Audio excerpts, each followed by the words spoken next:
மதிப்பிற்குரிய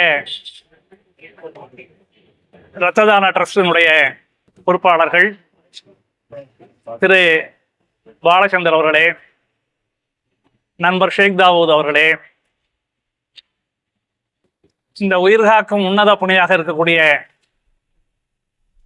இரத்த தானத்தை மிகச் சிறப்பான முறையிலே மிக்க ஈடுபாட்டோடு செய்து வரக்கூடிய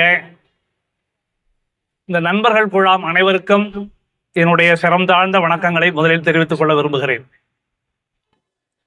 உலகிலேயே மிக சிறந்த ஒரு தானம் எது என்று சொன்னால் அன்னதானம் சொல்லுவாங்க. அதை விட மிக உயர்ந்த தானம் இந்த இரத்த தானம். அந்த இரத்த தானத்தை மிகச் சிறப்பாக செயலாற்றி இருக்கக்கூடிய இந்த இரத்த தான சங்கத்தைச் சேர்ந்த பொறுப்பாளர்கள் அனைவருக்கும் என்னுடைய மேலான வணக்கங்களை தெரிவித்துக் கொள்கிறேன். இன்று நம்முடைய சுதந்திரம் 79வது நாளை நோக்கி பயணித்துக் கொண்டிருக்கிறது. இந்த சுதந்திரம் அஹிம்சையால் வந்தது என்றெல்லாம் சிலர் சொல்லுவார்கள். நமக்கு எல்லாருக்குமே உண்மை தெரியும். அல்லும் பகலும் அயராது பாடுபட்டு ரத்தங்களை எல்லாம் சிந்தி ஆயிரக்கணக்கான லட்சக்கணக்கான கோடிக்கணக்கான தியாகிகளுடைய தியாகத்தால் வந்ததுதான் இந்த சுதந்திரம். எவ்வளவோ பேர்களை சொல்ல முடியும். மகாத்மா காந்தி முதற்கொண்டு, நேதாஜி சுபாஷ் சந்திர போஸ் முதற்கொண்டு, வல்லபாய் பட்டேல், அடுத்து நம்முடைய தேவர் முத்துராமலிங்க தேவர், வ.உ. சிதம்பரம் பிள்ளை, இப்படி எவ்வளவோ பேர்களை சொல்லிக் கொண்டு போகலாம். அவர்கள் பாடுபட்ட தியாகங்கள், அவர்கள் அடிபட்ட வடுக்கள் இன்று நம்முடைய இளம் தலைமுறைக்கு தெரிவதில்லை. அதை நம்முடைய பாட புத்தகங்களிலும் சொல்லவில்லை. அவர்களெல்லாம் பாடுபடாமல் இருந்தால் இன்றைக்கு நம்ம சாதிக்கக்கூடிய சுதந்திர காற்று நிச்சயமா சாதிக்க முடியாது. மகாபாரதத்தில் ஒரு சின்ன ஒரு விஷயம், அதை மட்டும் சொல்லிட்டு நான் சீக்கிரம் முடிச்சிடுறேன்.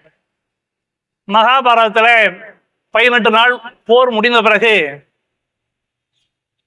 நம்முடைய பீஷ்மரிடம் தர்மர் சில கேள்விகளை கேட்கிறார். நிறைய கேள்விகள்லாம் கேட்கிறாங்க. அவருக்கு அதுக்கு பதில் சொல்றாரு. இந்த நேரத்தில் நமக்கு உபயோகமான கேள்விக்கான பதிலை மட்டும் நம்ம தெரிஞ்சுப்போம்.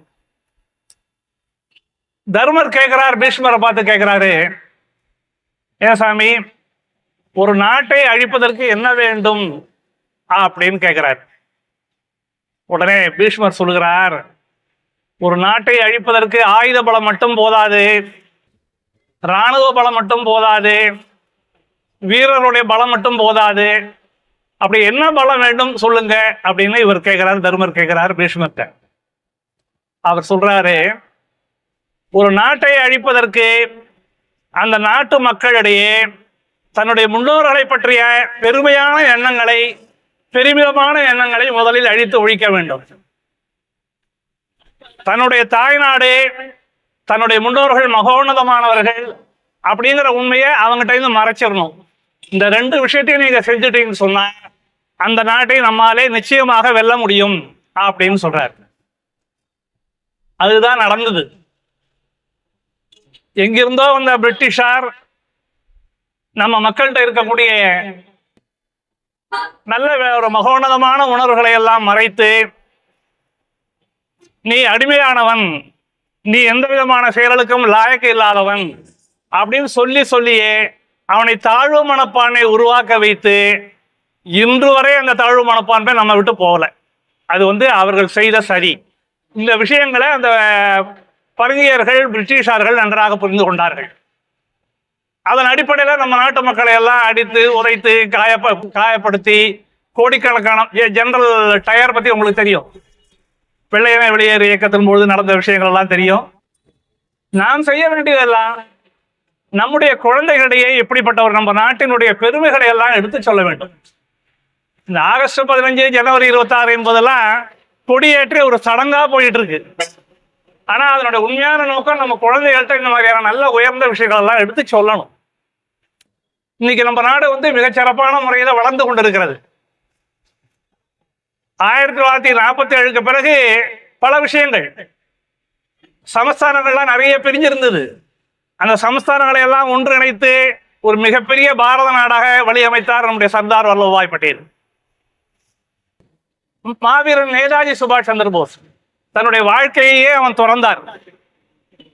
இன்னை வரைக்கும் அவர் இருக்காரா இல்லையா, எங்க இறந்தார் என்பதெல்லாம் தெரியவில்லை. இப்படி சில விஷயங்கள்லாம் நம்ம நாட்டு தலைவர்களாலேயே மறைக்கப்பட்டு விட்டது.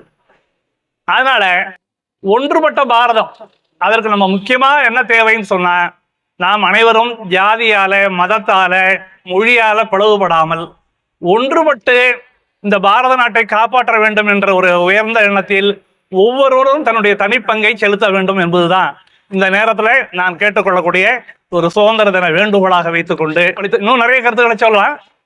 அவங்க பல இடங்களுக்கு போக வேண்டிய சூழ்நிலைன்னு சொன்னாங்க. அதனால இத்துடன் என்னுடைய இந்த உரையை முடித்துக்கொண்டு, இந்த ஒரு அருமையான வாய்ப்பை உயிர்காக்க உன்னத மக்களாகிய உங்களிடையே பேச வாய்ப்பளித்தமைக்கு என்னுடைய பணிவான மேலான வணக்கத்தினை தெரிவித்துக் கொண்டு விடைபெறுகிறேன். நன்றி, வணக்கம்.